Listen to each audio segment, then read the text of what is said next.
Way back in the 1900s, people said using a cell phone was an irresponsible monetary choice since landlines were so much cheaper. But eventually that math changed and that belief changed. But this is not the case when it comes to people buying a home and using private mortgage insurance, or what they call PMI. For the last 25 years, the myth that PMI is mathematically not the smart thing to do. It's just as incorrect as using a landline today, because using a cell phone, that'd be wasting your money. In today's economy, in today's market, paying PMI is not stupid, it's not wasteful, and it's not reckless. PMI, you can look at it as a privilege and leverage that you can use to your advantage. And I'm going to show you the shocking math. How to Buy a Home educates, protects, and connects first-time homebuyers to qualified vetted realtors in their area. Whether you're looking for DIY information or step-by-step guidance, How to Buy a Home is the #1 resource for first-time homebuyers. What's happening, my How to Buy a Homies? I'm your host and first-time homebuyer coach, David Sidoni. This is the #1 dedicated education and empowerment podcast. Doing this 7 years, free to you, giving away all the secrets and busting myths like this one. Now more than ever, attaining homeownership, it's been made far too confusing and unfortunately seemingly totally unattainable. But I'm here to fix that. And this PMI discussion needs some serious fixing. Damn boomers, they've infested this conversation with their ridiculously outdated opinions. Their Jurassic rule, it says never pay PMI. Doesn't make sense. It's stupid. But did you know that since 2000, rents have increased 165%? In the last 5 years, they've jumped 40%. You're asking millennials and Gen Z, who barely have any money left after paying these high rents, to try to now save up a 20% down payment to buy a home with these prices and the rent they're paying. Dude, they're going to be renting till they're 56 years old if they follow your rule.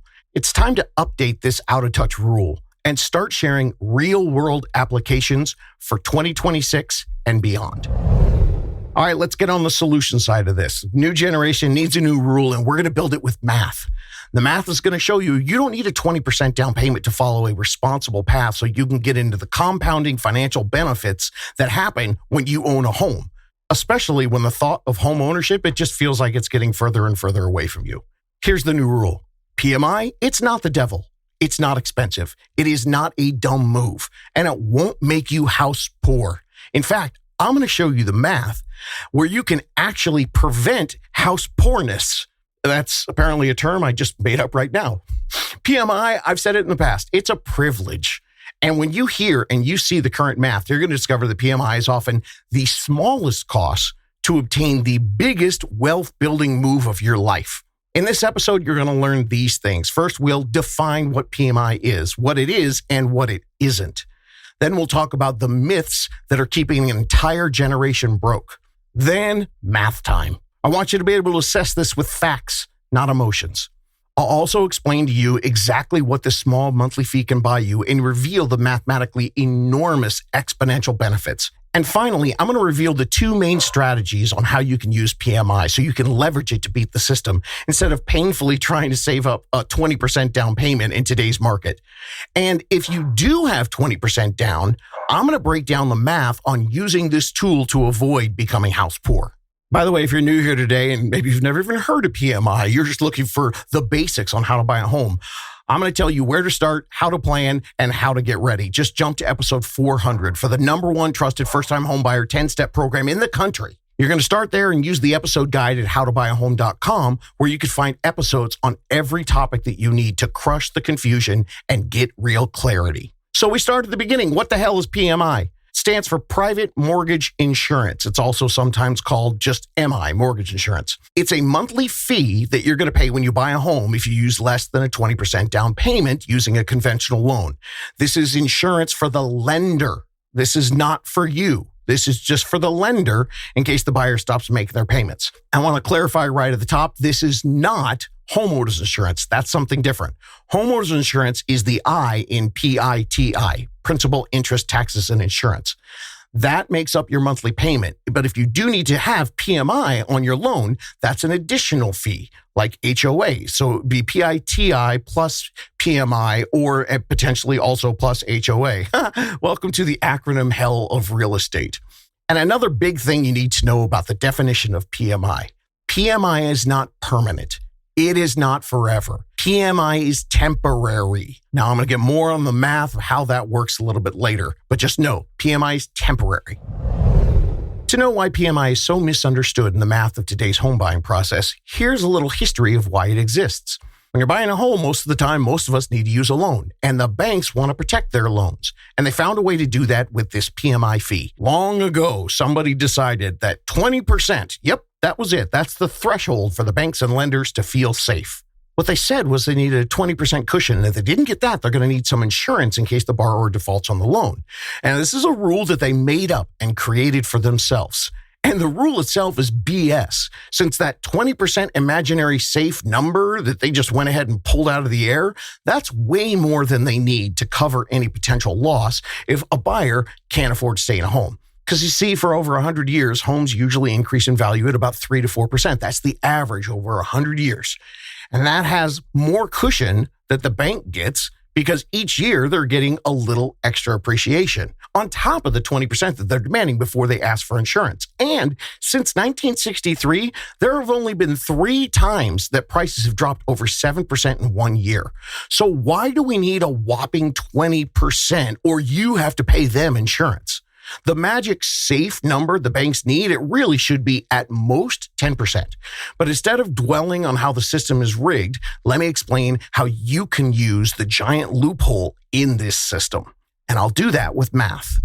Oh, by the way, quick side note before we go on. If you're a military buyer, if you're active, reserve, or retired, great news. You can use a VA loan, and that's got no PMI. And you might even be able to get one of those with 0 down payment. So you can go ahead and skip this episode now, because that loan, it's the golden ticket. I love the VA loan. You can go to episodes 460, 457, 454, and 426. That's where you can get your real numbers to build your plan. Okay, so we're going to start with a baseline cost analysis so you can properly evaluate the math for yourself. This is going to help you also understand how downright trivial and frankly preposterous it is that anyone would even suggest that PMI is too expensive or an irresponsible financial choice when someone's trying to buy a home. Because here's the math. If you've got good credit on a $300,000 home, PMI is going to cost you between $25 and $60 a month. That's it. On a $500,000 home, between $35 and $100, and on a $700,000 home, between $55 and $140 a month. Seriously, gang, that's the actual math. And when I break down how this fits into your cost to buy a home in today's economy, that crusty, out-of-touch rule about PMI is going to sound freaking ridiculous. And it infuriates me that this misconception has single-handedly delayed millions and millions of people from exploring their options to achieve the American dream. It's $25 to $140 a month, and it's temporary. I mean, think about it. You could eat out one less time a month, or change your cell phone plan, or literally just drop a few streaming services and take total control of your life by owning a home instead of renting. But I'm going to refrain from being snarky. I'm going to let the math snap back for me. Here's how you make the formula. The monthly payment to own a home consists of multiple different factors broken down into what we call PITI, principal, interest, taxes, and insurance. I'm going to give you a $500,000 example, and you can adjust where you are mentally. But here's the deal. When I go through this example right now, you don't even have to stress. Don't worry about the dollar amounts. Focus on the percentage that each factor is in relationship to the total monthly cost. So the interest, taxes, and insurance on your PITI, now that's going to be different. And it's going to be different depending on where you are and depending on when you buy the market. So what I'm going to do is I'm going to give this example as just an average. So you can see those percentages and see how the cost of PMI, how it fits into your total monthly payment. And again, remember, it's temporary. I'll get into that a little bit more later on. Let's get into the baseline math so that you can be dealing in actual numbers. 10% down on a $500,000 home is $50,000. The total payment on a $500,000 home with a loan at 6.25%, that includes PITI plus PMI, because you're only putting down 10%, that grand total is $3,325. So if you put 20% down, you would have no PMI, and that payment will be $2,965. That's a difference of $360 between $33.25 and $29.65. The difference is $360. And remember, 60 of that is for the PMI. According to the rule, that difference is way too much because PMI is terrible and you shouldn't pay it. All right, let's start right there. 10%, that's $50,000 down. But according to the rule, you shouldn't buy a home until you have $100,000 to put down because you desperately want to make sure that you avoid PMI. According to the rule, that's the smarter financial move. Even if you could save, I don't know, let's go nuts and say you could save $2,000 a month to get to that $100,000 goal. That would be over 2 years before you could follow this rule and make the smart move and make sure that you avoid the PMI. That's just one part of the equation. To really follow the full math here, you have to be well-versed in the math that came from episode 460. That's the 2026 ultimate total complete math on renting versus buying. In this example that I gave you right now, you're going to want to save the $60 from the PMI and the $300 in the lower loan amount, right? Okay, cool. Well, you have to do that to go from 10% down to 20% down. And that would mean you have to save $2,000 a month for 2 years, while at the same time, you're paying, I don't know, let's say $2,500 a month. So after those 2 years, you would have given your landlord $60,000 just so you could save $360 a month 2 years from now when you buy a home. And again, that's just the headline. The complete loss by waiting 2 years is much higher. And that's all explained in the compounding math of home ownership that I mentioned in episode 460. Understanding that math is crucial to this full evaluation. But I'll continue right now. So the P and the I and the principal and interest, right? On a 6.25% loan, that's $2,700. The T in PITI is for taxes. They can range from, Hawaii's like almost 0.3% and New Jersey's like 2.2. So it's different everywhere. So we'll do it at 1%. All right. Your principal and your interest is $2,700. 1% on $500,000.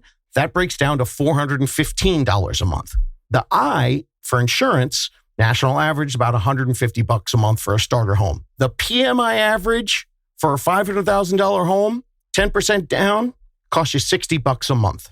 Let's look at those numbers. $2,700 for the principal and interest, $415 for the taxes, $150 for the insurance, and $60 for the PMI. $3,325 a month to get all the gains that were discussed in that episode 460. But here's how that breaks down if you're looking at it in any other example. These are the percentages from this one. The principal and interest, the loan, that's 81% of that monthly payment. The taxes are 12.5% of the monthly payment. The insurance, the homeowner's insurance, that's 4%. And the PMI, it's less than 2% of the total payment. So for less than 2% of the total monthly cost, you get the privilege and the leverage of being able to get into a compounding asset, a rent replacement strategy, years before you could have. And the PMI fee, it goes away. It's temporary.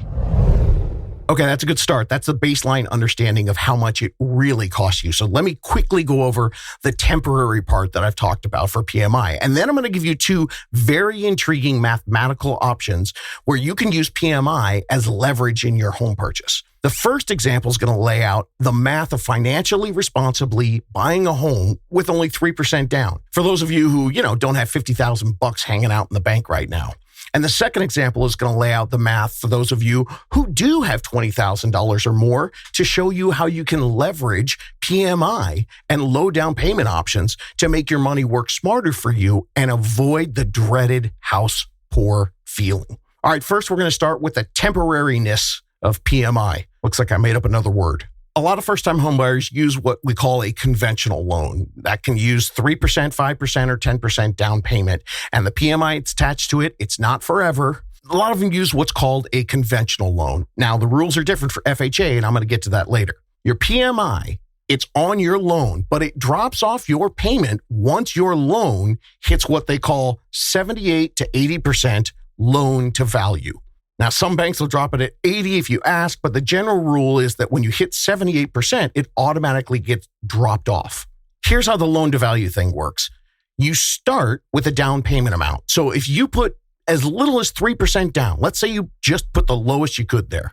Well, you start at 97% loan to value, what they also call LTV. Now, each year you live there, the value of the home is going to increase. It's a couple different ways, by you paying down the loan, and the value of the home increases as prices go up, and that will decrease your loan to value, your LTV, from your original starting point of 97%. Remember, the goal is to get to 80 or 78%. So if you just pay the minimum payment every month, you don't pay anything else, anything extra, you're going to pay down an average of about 1.25% of that 97% each year. Now, that's just the way it works in the first 5 years. After that, it changes a little bit. So once a year, you're dropping at 1.25%. And if we add in the historical average of, between 3 and 4%, I'll just call it 3% of the appreciation of the home, the value goes up. That means that each year you get 1.25 plus 3%. So your 97%, it will decrease 4.5% a year. Start with 97% and we want to get down to 80. The difference is 17. So we'll take 17%, we'll divide that by 4.5% a year. A very conservative, low estimate. Even with that, in just 3.78 years, your PMI can be removed. Now, I know I gave you specific numbers there just so you actually know I did the math, but this formula, it can and it will vary with a whole bunch of different factors. But I just want to illustrate the true temporary nature. And this is one of the most extreme examples. We started at 97% with only 3% down payment, and it still ended up dropping off in under 4 years. Again, I didn't even talk about all the things that you gain that could increase that. But if you want to know all about that, check that other episode I mentioned before, 460, renting versus buying. Looking at this example, though, using 97%, the cost of PMI at $60 a month would be a mere $2,880. Owning a home for 4 years gains you tens of thousands in wealth. So you're using the PMI. $60 a month to leverage your money into an enormous wealth-building asset that actually gets cheaper every year that you own it. That's the truth. But to fully comprehend the complete math, it takes more than a catchy headline or a fortune cookie philosophy or some kind of absolute one-sentence financial rule. But that's what the boomers say. PMI is bad. Throwing away money. Don't do it. Look, here's a truth bomb. Millennials and Gen Z in 2026 and probably going into 2027, you're getting screwed by the system. It sucks, but here's where we are, and there isn't anything we can do about it. We didn't make the game, but if you know the rules, you can learn how to beat it. PMI is a small fee. It's tiny, and you can use the compounding leverage of home ownership to build giant wealth. Rents are up, prices are up, and you need all the help that you can get.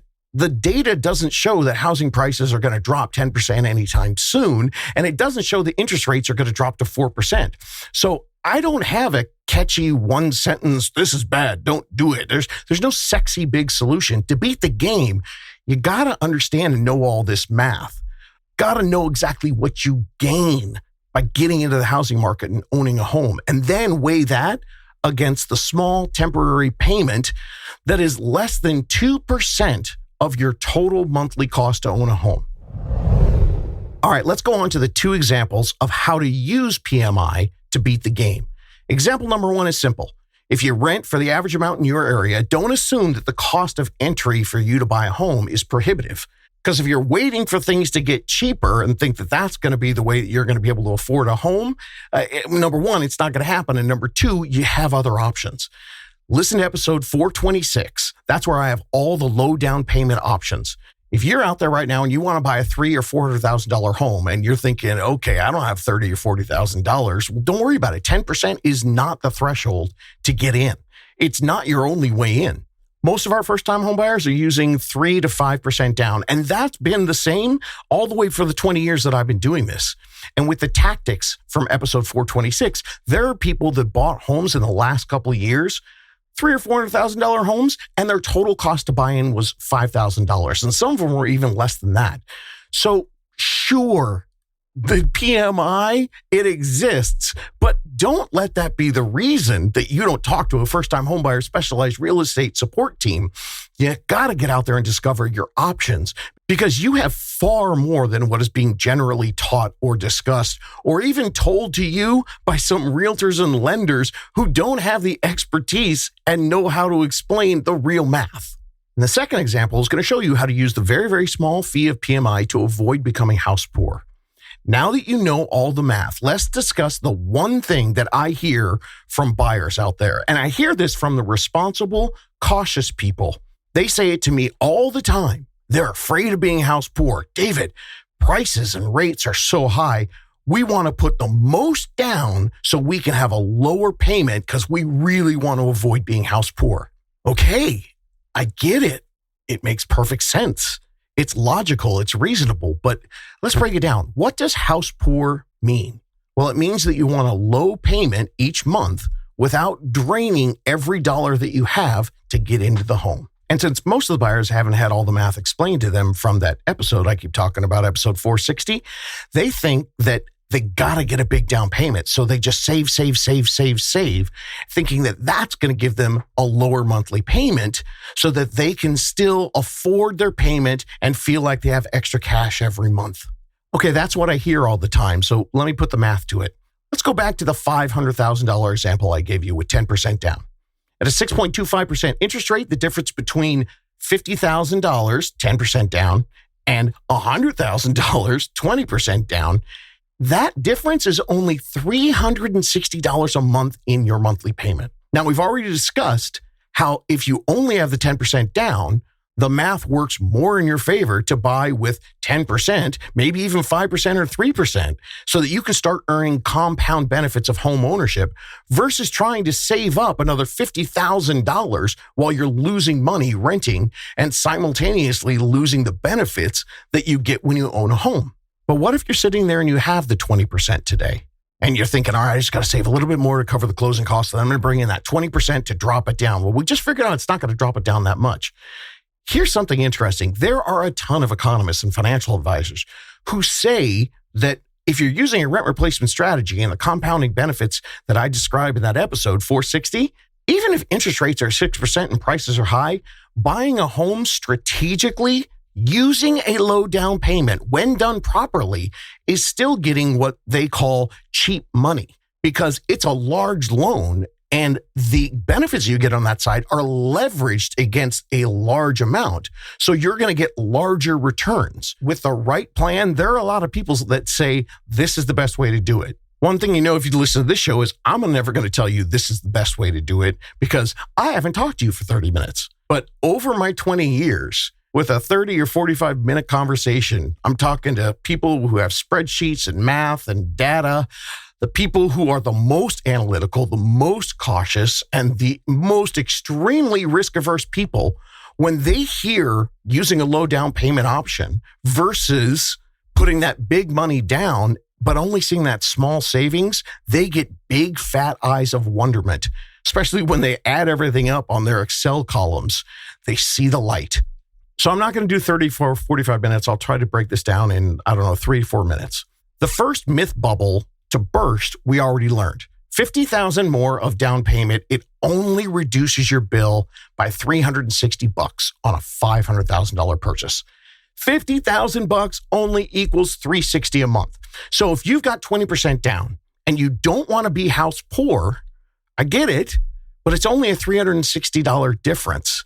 I've been preaching that for years. What if you put down 10% and then you kept $50,000 in the bank? Now you're not house poor, because the whole thing about being house poor is, well, I don't want to stretch for it. It's got to be, okay, well, it's $360 more than if you'd put all $100,000 down, but you have $50,000 in the bank. And that buys you 138 months of the extra $360 or 11 and a half years. You've got cash that you can use to supplement the extra cost so you never feel house poor. And I'm not even doing the full math because it's even longer than 11.5 years, because we have to remember that $60 in this full equation, the PMI, it drops off. And it's only $300 extra for perhaps the final 6 or 7 years. So with the complete math, keeping money in reserves can be smarter than dumping every possible dollar into a down payment just to lower what you think is going to be your monthly payment, or to avoid PMI, because the concern about being house poor is not having any cash left. You need that. You want that. You want that monthly payment so you feel comfortable, so you can have emergency protection. You can have moving flexibility. You can have money for repairs. You can have breathing room the first couple of years you own the house and you put so much into it. And you can have reduced stress during those first few years of home ownership. You just want some peace of mind. Well, by the way, a little mantra around here: home ownership is never more difficult than in the first few years. And people think I'm crazy as a first-time homebuyer coach, always saying this over and over again. But it's because for 20 years, I have seen the ease and the comfort that comes in years 4, 5, 10, and 15. I want you to understand this is a downhill ride, completely opposite of the current renter's uphill battle, where you're battling rising rents and, of course, inflation in today's market. So you don't want to be house poor? Utilize PMI. You can get a slightly higher monthly payment, but have a real emergency cushion in the bank. It puts you in a better position than a buyer who puts every last dollar into the house just so they can say, okay, great, I avoided PMI. The math shows that this option, putting a lower down payment, is actually a more risk-averse solution. It's responsible planning. But you got to understand and know everything to realize how responsible it is. And you know what? Let me nerd out with you even more. For buyers who have 20, 30, maybe even 50% down, it could be anything. You could have 50% down on a $300,000 house or an $800,000 house. The myth of the bigger down payment means avoiding being house poor isn't just about covering the extra cost that it's going to be because you didn't put as much money down. It's about understanding that you're going to have a cushion, which means you're extremely liquid. You can use that money however you like. But most importantly, it's about adding the data from that episode. You guessed it, number 460, rent versus buy in 2026. In that episode, I explained the difference between renting and buying, and I gave conservative estimates, meaning that they were in favor of the renter. But even when I did that and I tipped the scales in their favor, calculating the rent versus buy math formula, I did it on a $400,000 home with 2026 costs for rents, mortgages, and home prices. So it wasn't at the most affordable time, but here's the way the math worked out. Year one, the buyer is ahead of the renter by $7,000 and $9,000. Year two, the buyer's ahead $9,000 to $11,000. And year three, the buyer's ahead $11,000 to $13,000. And it gets more as the years go on. Those $2,000 increases, they actually get bigger and bigger every year. It grows exponentially because a home, not sure if I mentioned it, it's a compounding asset. I know I get pretty amped up when I talk about this stuff, but this was the most exciting part of my real estate career. I've been trying to help people buy homes in Southern California where it's super expensive. When I figured this out, when all this math was explained to me by the right people, it was right as the housing market started to crash. And suddenly explaining the data, the math, the leverage available to first-time home buyers while home prices were going down, it was amazing. And now, with home prices going up and things being more unaffordable in a post-COVID world, I'm even more excited to share this with people. I'm serious. Like when I do a consultation in the day and I go through this for like 30 to 45 minutes, it makes my day. Because I feel like I'm a guy with a secret, some magic code to help people do things they didn't think were possible. So if you want to do this right and safe, first of all, don't you want to comprehend all the information so that you can make the right choice? If you are a safe person, a cautious person, you want all the information. Don't make the biggest decision of your life because you have an opinion that it feels logical. Because I'm telling you, I'm with you. You're right. It feels reasonable. It feels logical. But the math isn't, and it hasn't been. Not since I started this podcast in 2019, and it's not going to be in 26 and 27. So ask yourself, do you really know all the math? Have you formed an opinion based solely on just a few data points that you completely comprehend and you grasp? You can't be analytical without the analytics. And they change annually. And in 2026, the leverage of PMI can assist buyers with stable income and established saving tactics and a desire to start building wealth, it can help them through a leverage and compounding asset. And the deal is, that's why it's called a rent replacement strategy. You already put a big chunk of money down that you could be putting into a forced savings account and doing this for yourself right now. And if you get into it and you see the math, a low down payment strategy, of course, which is going to add the super expensive PMI, this can serve as an efficient affordability bridge. So you can enter homeownership earlier. You can preserve some liquidity, which is the best thing you can do to feel safe. You can reduce your exposure to rent increases, gain all the benefits of the equity, and you can start getting it now instead of later. Wealthy people understand the power of leverage. Not only is it mathematically powerful, but the great thing about it is a lot of times you set it up like buying a home and just paying a mortgage, and your finances are building in your background, compounded. And it's just happening in the back of your life because that leverage asset is using time to grow your future earnings. But it's not something you have to think about. It just happens. People have made first-time homebuyers feel like using a low down payment that involves PMI is risky or reckless or irresponsible. But that's because they've been given this archaic rule without 2026 math for today's renter. And definitely without the upside that comes in renting versus buying. Now, if you're one of those people who's got 20% down and you're thinking you want to put that all down, again, it's totally up to you. But I've got some other people that once we talked things through, some of them decided to do it, some of them didn't. Check the episode guide in the show notes. Now, there's a section for the interviews, and in that section, there are 3 subsections. They're entitled High Cost of Living, Deep Researchers, and Risk Averse. Yeah, I had some serious spreadsheet folks come at me. And when I talked them through it, some of them made the decision to go for it and use their big down payment. And some of them decided to go with the low down payment option. And their stories are fascinating. So when it comes to PMI, math is math. You can't dispute it. And today we've discussed a lot of math. So let's do some words now. How about I give you some new rules? Now, these rules are based on facts and math, but they're new rules for a new era. Rule number 1, saving up for a larger down payment to lower costs and increase the affordability of owning a home, more often than not, is calculated using an incomplete formula. Use the math from, the last 10 or 15 minutes of this episode to discover where true 2026 and beyond, where that affordability lies, and using the new math that will actually help you avoid being house poor. And that leads us to new rule number 2. PMI, it's a tool. People who elect to pay PMI, they're not making a poor decision. They're not uninformed or inattentive or bad with money. They're using the leverage of PMI because they understand the math better than the people who are giving the outdated advice. That crappy old rule, it only works in a world where home prices were relatively stable, where rent was totally manageable, and where savings, because rents are so low, it could actually outpace the markets. So do not let boomers and their tired old myths hold you back from escaping the rent trap. And rule number 3, hey, first-time home buyers, you're living in a new world. Today's buyers, you got to get creative. Because the bigger financial risk for many renters these days is not paying PMI. It's paying rent for another year or 2 or 3 while the affordability gets further and further away.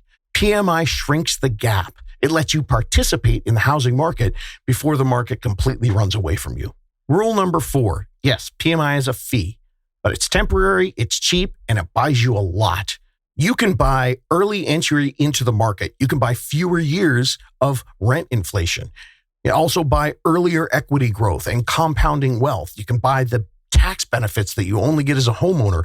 Buy the ability to stop chasing a bigger down payment while prices are climbing away from you. Buy more flexibility with cash reserves, safety, peace of mind. But here's a big one. When you own a home, you're buying total control of your life situation. Dude, think about that. Control. Would you pay $60 a month to be in control of your life? I pay all kinds of insurance as a father with 2 kids, and insurance sucks. But $60 a month to be in control, that is a small price tag for peace of mind. Rule number 5, whenever you hear any rules, remember this: all rules suck and are wrong without math. Don't follow any rules that don't explain the complete math. And rule number 6, PMI gets you on the first step of the property ladder. And today, that property ladder, it feels like you need a ladder to reach the first step of the property ladder. PMI is a small cost for buyers, and it works for people who are not perfectly qualified. Let's say that you're qualified-ish or qualified adjacent. So you could be using the math that's right for you, and maybe PMI, it's going to be a little extra fee you have to pay, but if you're not 100% great on paper, it can get you in the game earlier. FHA loans are something a lot of first-time homebuyers use. Now, they do come with some extra costs, but for some people, when you've looked at all the math, it can be the most cost-effective alternative for them. And their PMI, it has completely different rules. It's so different, it's not even called private mortgage insurance. It's called MIP, Mortgage Insurance Premium. And it serves the same purpose as PMI. So what happens is you get an FHA loan, and most of those at the low end, you can do it at 3.5%. And you can get those with less than perfect credit. Though, as I've said in many past episodes, if you've got less than perfect credit and you're thinking, well, I'll use FHA to get in, just make sure that, if you're thinking about buying a home because you've got 580 or 600 credit score, just because you can buy a home with a low credit score, and maybe even, you've got the ability to pay that MIP, should you? Because what we found is that for many of you, with the right coaching and guidance, you can take 6 months or even a year with professional assistance, and you might lose some of the money along the way. But with the right guidance, you can get your credit score up and your savings up, and you can get a more traditional option that'll end up saving you any of the money that it costs you during that time that you don't have to buy when you're coming in at the basically lowest minimum to be able to buy a home. But sometimes for some people, if the market starts running away or there's a perfect home for them, using the benefits of an FHA mortgage and using the mortgage insurance premium that comes with it, they can use it to their advantage. Like I said, costs a little bit more upfront, but you can get in with as low as 580 credit score. 600 is really where they want you to be. And the other big thing is you can have higher debt to income ratios. This is a big one. And because FHA is a government guaranteed loan, it can get really funky. Sometimes if you want to look at that option, because they can even be cheaper than a conventional loan with PMI.